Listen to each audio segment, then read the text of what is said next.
The evening of October 12th, 2018 draped New Orleans in a warm, humid haze, the kind that clung to the skin and carried the faint scent of the Mississippi River. James Wilson, a 34-year-old programmer, sat in his second-floor home office in the Garden District, a neighborhood where old oaks lined the streets and historic homes whispered of better days. His desk, cluttered with monitors, cables, and half-empty coffee mugs, glowed under the soft light of a single lamp. His fingers danced across the keyboard, tapping out lines of code for a freelance project. But his mind wandered far from the algorithms. For months, his marriage to Laura, his wife of 7 years, had been unraveling. Her late returns from work, the unfamiliar scent of cologne lingering on her clothes, and the way her once warm smiles had turned distant and force gnawed at him. Suspicion had taken root, and its tendrils pointed to Edward King, Laura's charismatic boss at the marketing firm downtown, a man whose easy charm and tailored suits seemed to cast a shadow over James's quiet, methodical life. On the edge of the desk sat Laura's smartphone, its screen spiderwebbed with cracks from when she had dropped it that morning in her rush to leave. She had cursed under her breath, tossing it onto the kitchen counter before hurrying out the door, her heels clicking against the hardwood floor. James had noticed the phone then, its damaged screen catching the light like a fractured mirror, but he hadn't touched it until now. He reached for it, his hand hesitating as if the device might burn him. A mix of curiosity and dread churned in his chest, a cocktail of emotions that had been simmering for weeks. He knew Laura's habits. She never used complex passwords, relying instead on simple patterns or dates that James, with his knack for systems, could easily guess. His skills as a programmer, honed over years of debugging and reverse engineering, made bypassing the phone's lock a trivial task. Within minutes, he was in. He opened the gallery first, scrolling through images of mundane moments, coffee cups, sunsets over Lake Pontchartrain, selfies at work events. But then he found them, photos that stopped his breath. Laura, radiant and laughing, wrapped in Edward's arms against the backdrop of the French Quarter's neon lights. Another image showed them in a hotel room, their faces close, her hand resting on his chest in a way that spoke of intimacy, not friendship. The timestamps were recent, some from just days ago. James's pulse quickened as he switched to her messages. The texts between Laura and Edward were a cascade of affection, plans, and secrets. They spoke of a weekend getaway to the Gulf Coast, of hotel bookings, of how to keep their affair hidden from James. One message from Laura read like a knife to his heart. She described him as distant, consumed by his work, no longer the man she had married. Edward's replies were smooth, promising her the life James apparently couldn't give. Rage surged through James, a tidal wave that drowned out reason. His grip tightened on the phone, the cracked screen groaning under the pressure until it gave a faint, brittle crunch. The jagged edges of the glass pressed into his palm, but he barely felt it. His vision narrowed, the world reduced to the glowing screen and the betrayal it revealed. He didn't think about consequences, about the life they had built together, or the promises they had made under the chandeliers of a Garden District ballroom 7 years ago. All he could see was Laura's smile in those photos, a smile she no longer gave him, now reserved for another man. The sound of the front door opening broke his trance. Laura's footsteps echoed through the house, steady and familiar, as she climbed the stairs to the first floor.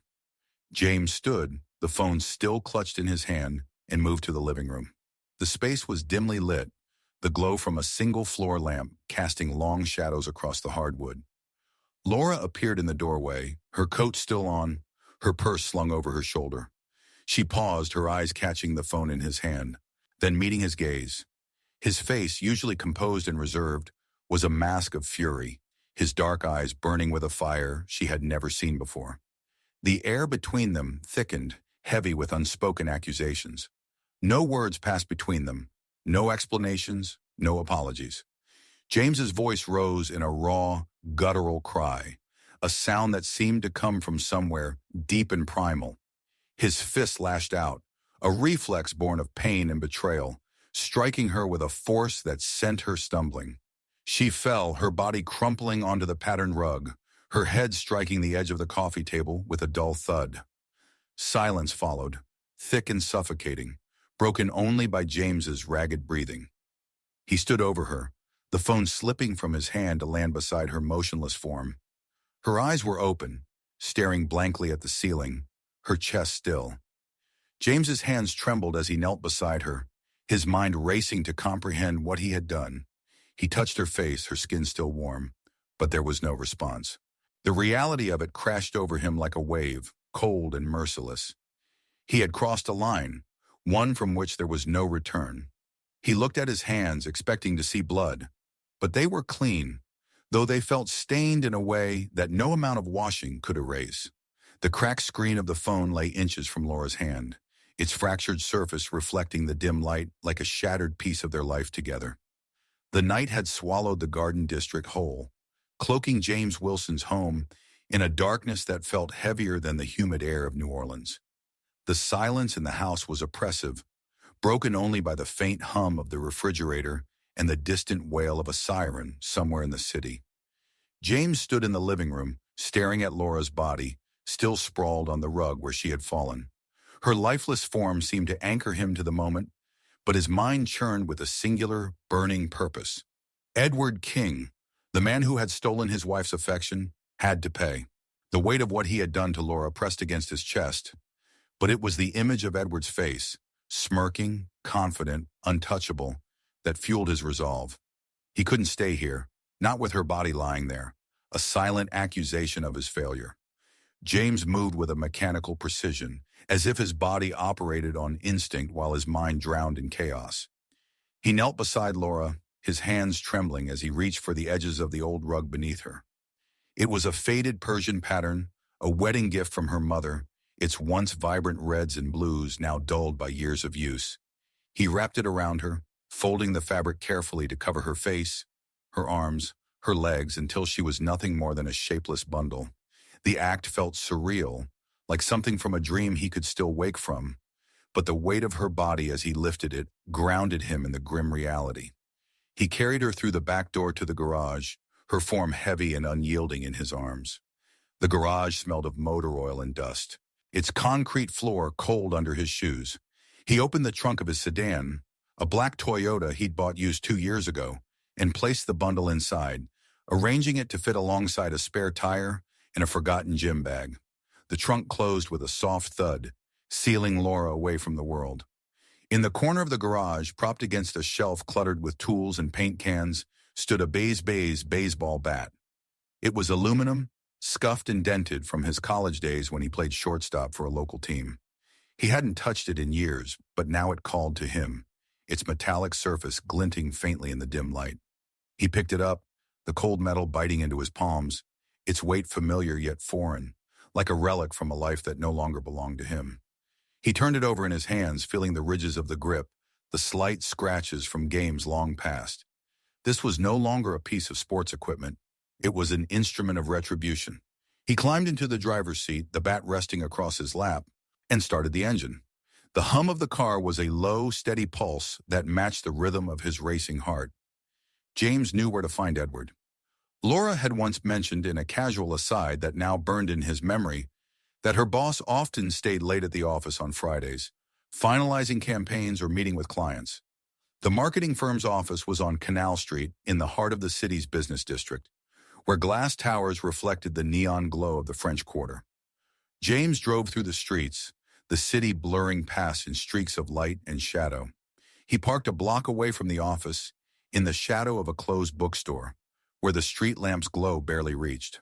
The parking lot across from the firm was nearly empty, save for a few cars belonging to late workers or security staff. James sat in the driver's seat, his hands gripping the bat, his eyes fixed on the glass doors of the building. The night was quiet, the only sounds the distant hum of traffic and the occasional rustle of leaves skittering across the pavement. Minutes stretched into an eternity, each second pulling tighter at the knot of rage in his chest. Then at last he saw Edward emerge from the building.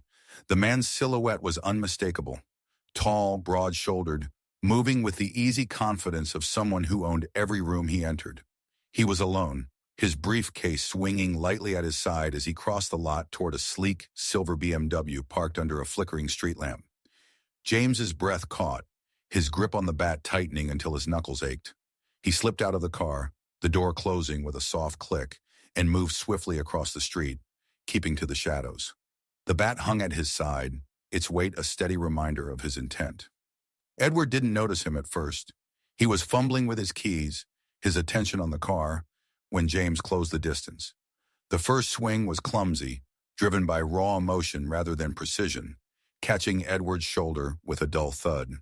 The man staggered, dropping his briefcase, his body twisting in surprise. Before he could turn fully, James swung again, this time aiming for his head. The bat connected with a sickening crack, and Edward collapsed to the asphalt, his body crumpling like a marionette with cut strings. James didn't stop. He swung again and again, each strike fueled by the images burned into his mind. Laura's smile in those photos, Edward's words in those texts, the life they had planned without him.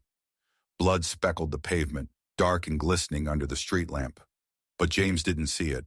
His world had narrowed to the motion of his arms, the weight of the bat, the release of his pain.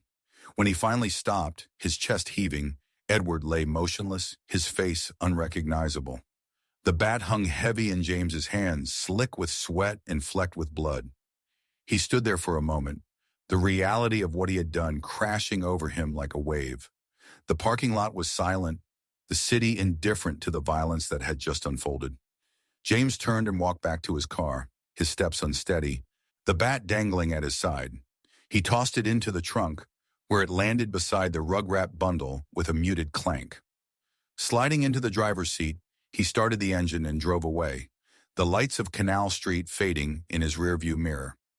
He didn't notice the small security camera mounted above the office entrance, its red light blinking steadily, capturing every moment of his approach, his attack, and his retreat into the night.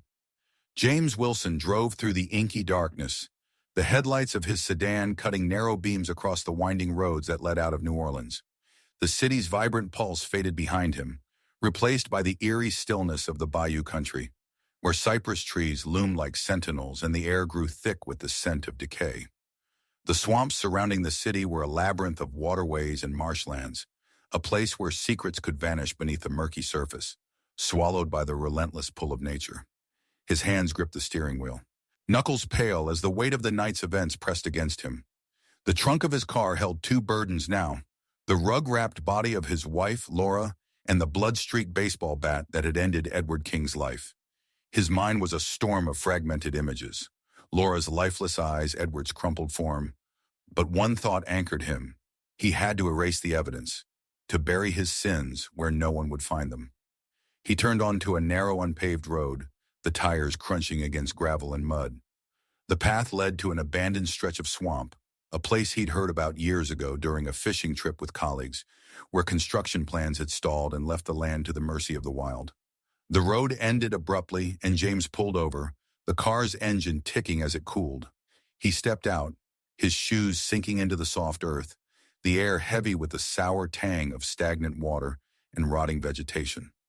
The night was alive with the hum of insects and the distant croak of bullfrogs, their sounds weaving a chorus that felt both indifferent and accusing. He opened the trunk, the hinges creaking softly, and stared at the bundle inside. The rug, once a cherished wedding gift, now looked grotesque, its patterns obscured by the way it clung to Laura's form.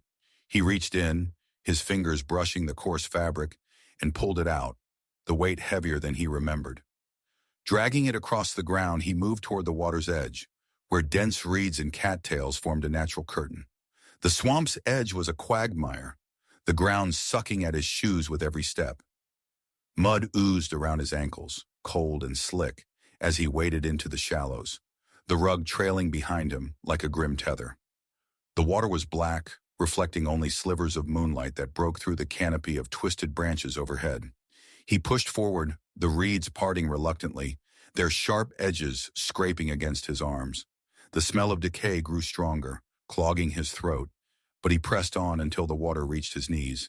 With a final heave, he shoved the rug into the swamp, watching as it sank slowly, bubbles rising to the surface as the water claimed it. The fabric caught briefly on a submerged root, then slipped free, disappearing into the depths.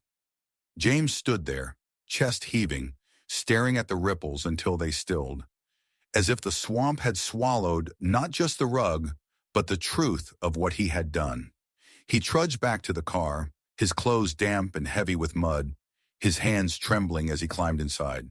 The drive home was a blur, the roads blending into one another, the city's lights a distant promise of normalcy he could no longer reach. Back in the Garden District, he parked in the garage and stumbled into the house, the silence inside more oppressive than the swamp's chorus. He headed to the kitchen, turning on the faucet and scrubbing his hands under scalding water. The mud and grit swirled down the drain, but the sensation of stickiness lingered, as if Laura's presence clung to his skin. He scrubbed harder, his nails digging into his palms, but the feeling wouldn't leave. Exhausted, he climbed the stairs to their bedroom, the bed neatly made, a cruel reminder of the life they had shared. He collapsed onto it, fully clothed, his shoes still caked with swamp mud. Sleep refused to come. Instead, his mind replayed the night in vivid flashes. Laura's laughter in those damning photos, the crack of the bat against Edward's skull, the slow descent of the rug into the dark water. He tried to convince himself that he had acted out of betrayal, that Laura's infidelity had driven him to this. But a deeper truth gnawed at him. He had crossed a line from which there was no return. By morning, the city was stirring with news of Edward's death.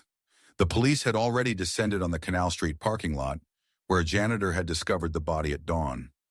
Security footage from the office building had captured James's car pulling into the lot, its license plate clear under the street lamp's glow. A neighbor, an elderly woman who walked her dog late at night, had noticed James's car leaving the house around midnight, her statement adding another thread to the web tightening around him. Detective Richard Holt, a seasoned investigator with a reputation for tenacity, had taken charge of the case. He walked the crime scene, noting the bloodstains on the asphalt, the scattered contents of Edward's briefcase, and the tire marks leading away from the lot.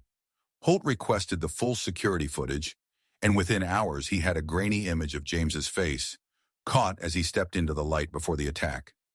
The detective's instincts told him this was no random act of violence, and he began digging into Edward's life, suspecting a personal motive. For James, the day passed in a haze of dread, the weight of his actions settling deeper with each passing hour, as the swamp held its secret and the city began to close in. James Wilson sat in his home office, the darkness of the Garden District pressing against the windows like a living thing. The only light came from the glowing screen of his laptop, casting a pale blue hue across the room, illuminating the clutter of cables, notepads, and empty energy drink cans scattered across his desk. He tried to focus on the code he was writing for a client, a complex database integration that demanded precision, but his fingers trembled over the keyboard, missing keys, producing errors that blinked red in the editor.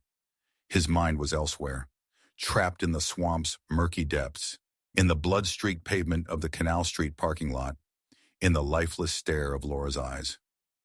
The weight of his actions clung to him, heavier than the humid air that seeped through the cracks of the old house. He knew the police were closing in.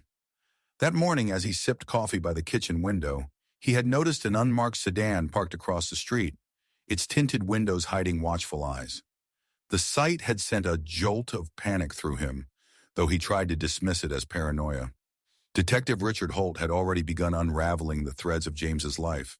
He had spent the day interviewing Laura's colleagues at the marketing firm, probing for any hint of discord in her personal life. One co-worker, a junior designer who often shared lunch breaks with Laura, had mentioned her complaints about James's growing jealousy, how he questioned her late nights and scrutinized her phone. The revelation had sharpened Holt's focus, connecting the dots between Laura's absence and Edward's brutal murder. James, unaware of how much the detective knew, felt the noose tightening with every passing hour. He needed to act, to erase any trace that could lead back to him. He turned his attention to Laura's phone, still lying on his desk, its cracked screen a silent witness to the night that had changed everything. He connected it to his laptop, his programmer's instincts taking over as he navigated its file system. With a few commands, he wiped the device clean, deleting photos, messages, and call logs, then flashed its firmware to ensure nothing could be recovered. Next, he turned to his old desktop computer, a relic stored in the corner of the office, where he and Laura had once kept their shared photo albums. He removed the hard drive, dismantled it with a screwdriver, and shattered it with a hammer, the pieces scattering across the floor like broken promises. But James had overlooked one critical detail: Laura's habit of backing up her files to a cloud service. She had always been meticulous about saving her photos and documents, a precaution against her frequent mishaps with devices. The police, armed with a warrant, had accessed her account that afternoon, uncovering the same damning evidence James had found. Intimate photos of Laura and Edward, their flirtatious messages, their plans for a secret getaway. The discovery confirmed Holt's suspicions that Laura's disappearance and Edward's death were linked, and James was the common thread. The detectives' team was now cross-referencing phone records, tracking James's movements through cell tower data, and analyzing the security footage that had captured his car at the crime scene. Each piece of evidence was a brick in the wall building around him, but James, lost in his frantic attempts to cover his tracks, remained oblivious to the depth of their progress. As evening settled over the house, James's phone rang, the sharp sound slicing through the quiet. The caller ID showed an unfamiliar number, but he recognized the authoritative tone of Detective Holt when he answered. The detective's questions were precise, cutting through James's defenses like a scalpel. He asked where Laura had been the previous night, why James had left the house so late, whether he had noticed anything unusual in his wife's behavior. James's responses were halting, his lies thin and unconvincing, even to his own ears. He claimed Laura had been at a friend's house, that he had gone for a drive to clear his head, that everything was fine. But his voice betrayed him, quivering with the strain of maintaining the facade. When he hung up, his hands were shaking, sweat beading on his forehead, despite the chill of the air-conditioned room. He turned back to his laptop, the lines of code still open, mocking him with their orderly logic. The program he was writing, a routine task to manage customer data for a local business, seemed absurdly trivial now, a relic of a life that no longer existed. He stared at the screen, the cursor blinking like a heartbeat, but the code blurred into meaningless symbols, a reflection of his futile efforts to outrun the truth. He leaned back in his chair, running his hands through his hair, the weight of his actions pressing harder against him. The office, once a sanctuary where he could lose himself in the clean logic of programming, now felt like a trap. The walls were lined with shelves holding tech manuals and framed certificates from his college days, but they offered no comfort. He glanced at a photo on the desk, one of him and Laura at a jazz festival 2 years ago, her smile bright against the backdrop of a crowded street. The memory felt like a betrayal, a reminder of what he had destroyed. He pushed the frame face down, unable to bear her gaze. The laptop screen flickered, a notification popping up about a failed compile, but James ignored it. His attempts to erase the evidence, to rewrite the narrative of that night, were as futile as the broken code before him. The police were out there, piecing together the puzzle, and he was running out of time. The unmarked car across the street was still there when he peeked through the blinds, its presence a silent promise that his secrets would not remain buried for long. 5 days after the murders, the air in the Garden District felt charged with an unspoken reckoning, as if the city itself knew James Wilson's secrets and was waiting for them to surface. The morning broke with a gray drizzle, the kind that turned New Orleans streets into slick mirrors reflecting the muted glow of street lamps. James stood in the living room of his home, his arms crossed tightly against his chest, as police officers swarmed through the house like ants dismantling a fallen nest. Their boots tracked mud across the hardwood floor, the same floor Laura had polished just a week ago, and their hands rifled through drawers, cabinets, and closets with methodical precision. A search warrant, crisp and official, lay on the coffee table, its black ink stark against the white paper. Detective Richard Holt, a wiry man with sharp eyes and a relentless demeanor, oversaw the operation, his presence a quiet but unyielding pressure. James watched, his heart pounding, as officers moved from room to room, their radios crackling with static that seemed to echo the chaos in his mind. In the garage, an officer discovered a pair of James's boots, caked with dried mud from the swamp, where he had disposed of Laura's body. The soles, crusted with a mix of clay and organic matter, were bagged as evidence, their significance immediately apparent to Holt. A forensic team later confirmed that the soil composition matched samples from the bayou outside the city, a place rarely visited except by fishermen or those with something to hide. Holt approached James holding a tablet displaying a still from the Canal Street parking lot security footage. The image was grainy but unmistakable. James's face caught mid-stride as he approached Edward King's car, his expression taut with purpose. The detective's gaze was steady, probing, as he showed James the image. But he said nothing, letting the evidence speak for itself. James felt his throat tighten, his mind scrambling for an explanation. He muttered something about a late-night drive, a need to clear his head, but the words felt hollow, crumbling under the weight of Holt's silent scrutiny. The search continued, and the officers moved to James's car, still parked in the garage. They opened the trunk, their flashlights illuminating the interior, and found traces of blood on the carpeted lining, faint smears that had gone unnoticed in James's haste. The forensic team collected samples, and within hours, DNA analysis confirmed the presence of two distinct profiles, Edward King's and Laura Wilson's. The revelation hit James like a physical blow, though he stood motionless as the officers cataloged their findings.